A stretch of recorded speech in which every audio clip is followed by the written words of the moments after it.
with take 2. Like I said in the last video, I like to use my access string from when I threaded down my background, my design. Next is the tacking thread, which I like to make an arm's length to the chest,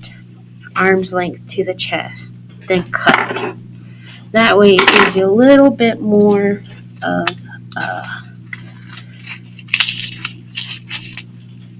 leverage to it. Get your needle, thread it. Most people won't get it on the first try, which is okay. Double knot at the end. And at this point, you can just put your thread, your wax, and your needles to the side because you won't be needing it until you run out of thread.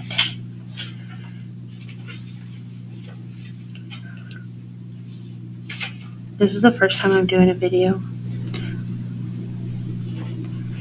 I'm really nervous. Like I said, you guys can wax if you want to wax. If you don't want to wax, you don't have to wax. But waxing keeps your thread together and it keeps it from being frail, so ripping apart while you do your project. So you'll see I have one long string and then one short string. My short string is going to be the one where I use to pick up the beads. Where you want to start with all this, I like to start at the edge.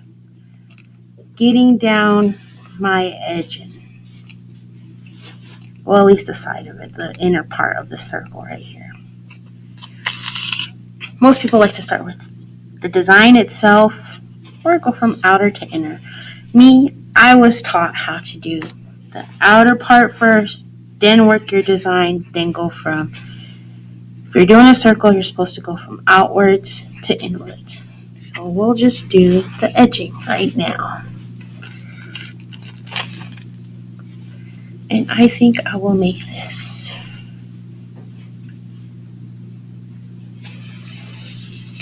Let's see. We'll do dark blue on the outer ring.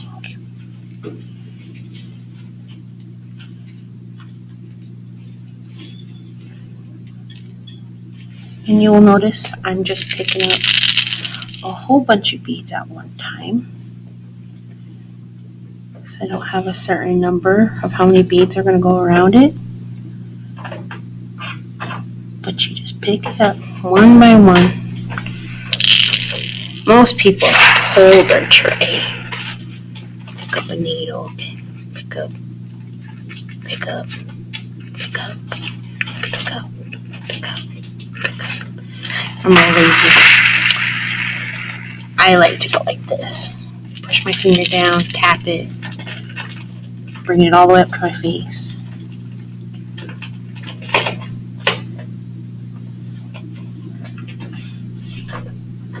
Alright, now that I got a lot on there, I'm not going to put too much, but I am going to see where it lines up on my circle. There it is. I'm going to give a little bit of extra slack. You see where the top tip of my finger is versus where the bead is?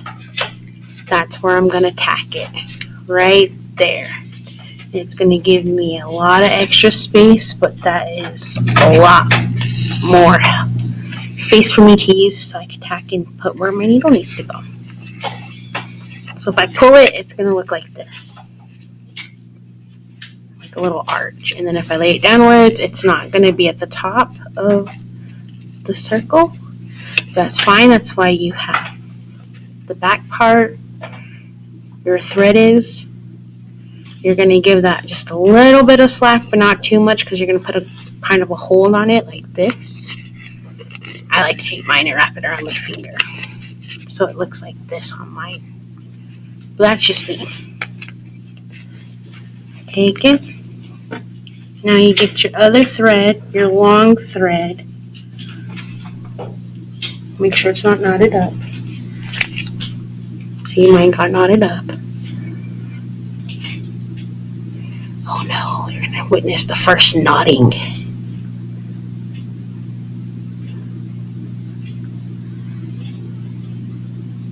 I like this lighting. This is pretty good lighting.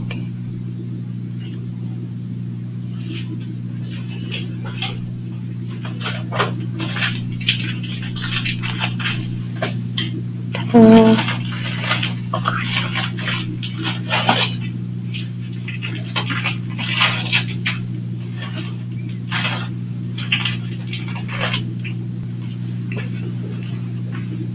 no, not. Now we're going to start up here. So I like to take my needle and put it as closely as possible to that first line right there. It's not close, it's not on it, it's not over it, it's not far away from it, it's super close to that line. My needle's already poked through. Take your beads, go over, and you do your first tack.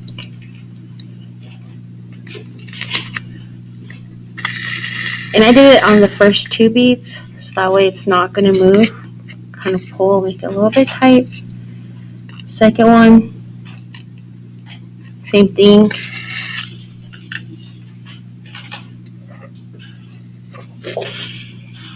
When you get something like that, just take your needle, make your threads same length, then tack down.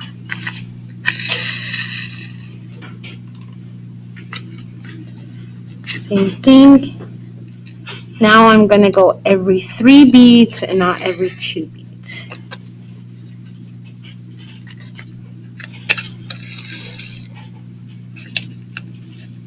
Every 3 beads, not 2 beads.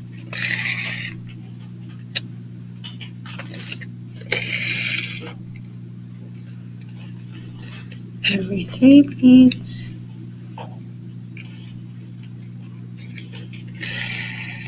And like the circle is the hardest thing to do because it's a circle. You gotta keep going in a circle. The more you do it, the more you get it down.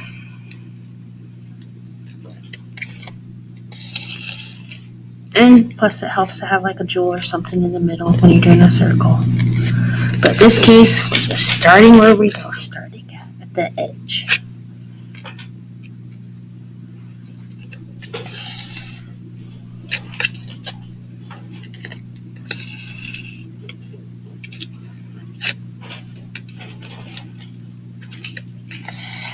Just as long as you don't see the line, it should be fine. It may not be a perfect circle, but you are trying. That's all that matters.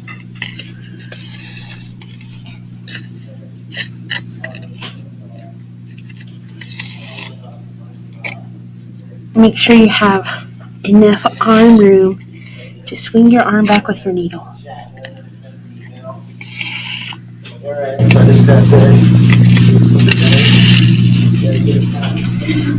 Alright, see how fast that took? These are 1/4. You see all that slack I had at the back end? It was about like that. Now there's 2 beads overlapping. That's because once you tack your bead down, it leaves a little space between the 3 beads. I don't know if you can see that. Yeah, you can see it just a little bit where I went every 3 beads. Right there, right there, right there, right there. It's little spaces, but they all add up at the end of the circle. Okay.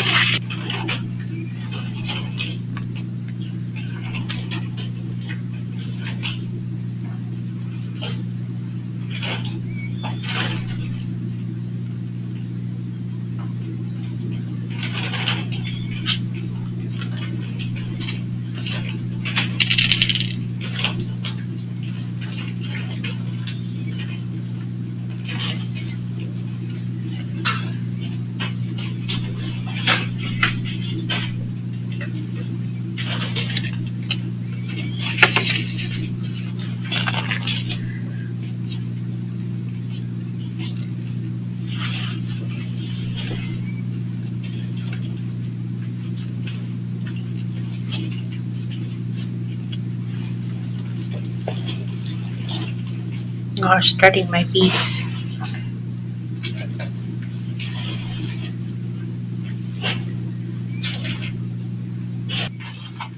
That's all I'm doing is just getting the edge done.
Oops.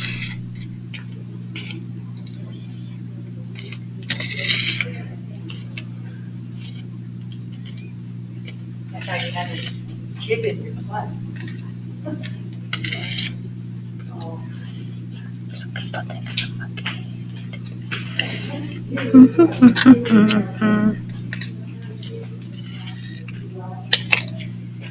Beading takes patience and time.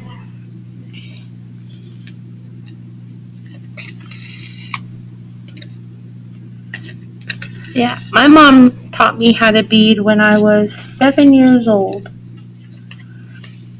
My grandma, my grandpa, my grandma Alice Harris, and my grandpa Dick would sit me down and make me bead when I was not behaving very well. So I had to bead to behave. Pretty much is where I learned it. Then my mom and then my grandma slowly started teaching me more and more and more, and I actually decided I like beading after a while. Something soothing, something calm, something keep me going, keep me occupied. As a young teenager, it was just a hobby. Getting older, becoming an adult, you realize it's a source of income. So if you guys stick with it, and I know some of you guys' parents are really good beaders, and not gonna throw gender out there, but some guys are some of the best beaters I know.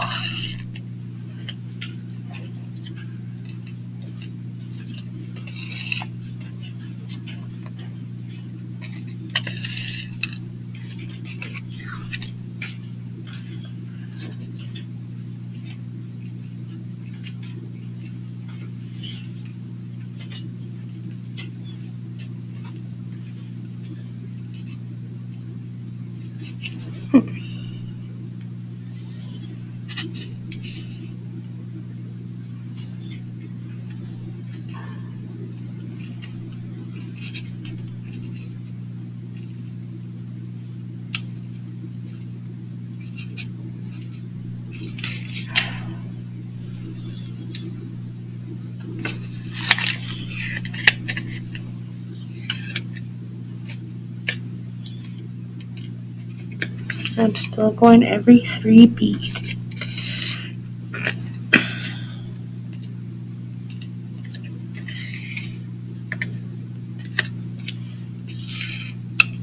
And you guys can see that I switched up my technique by pulling out the beads and just leaving it on a strand as I go in the circle. That's because I need to see where the line's at. I'm kind of partially blind. And getting to the very end is where you need to pick the right bead.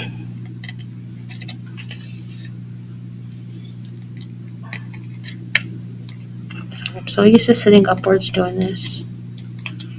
Like kick back in my chair. Not having to record. Like in a recliner? Yeah. I have actually a support chair at home. Because it kind of gets tiring after a while being hunched over in your neck. Having to be downwards.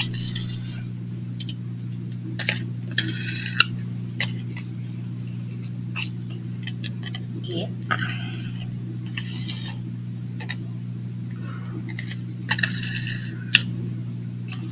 Okay. Do you have a special beading lamp that you use? Yes. That's nice and bright. Lighting is everything with beading. I have an overhead lamp that my big brother bought me. And then my significant other decided I needed a brighter lamp, so he bought me a really bright light. Okay, we're gonna get to the end. You're gonna see there's gonna be a little bit of a space between them beads, but that's fine because once you put your needle or once you tack down between them 4 beads, it's gonna cause the perfect spacing. So what you're gonna do right here is you're gonna take your needle, the one that has the beads on it, and you're gonna go through that. Get close as possible as you can to your very first bead right there. And you're just gonna go through the same loop. Some people like to go through the bead, tack it down through the other side. I like to get real close and just pull it straight.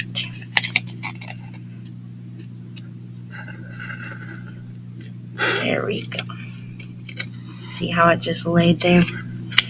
Now this is where you're going to tack down the last two.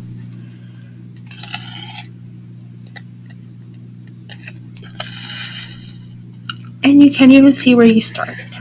That is a perfect circle. Ta-da! Now we got our outlining done. It's time to do the middle.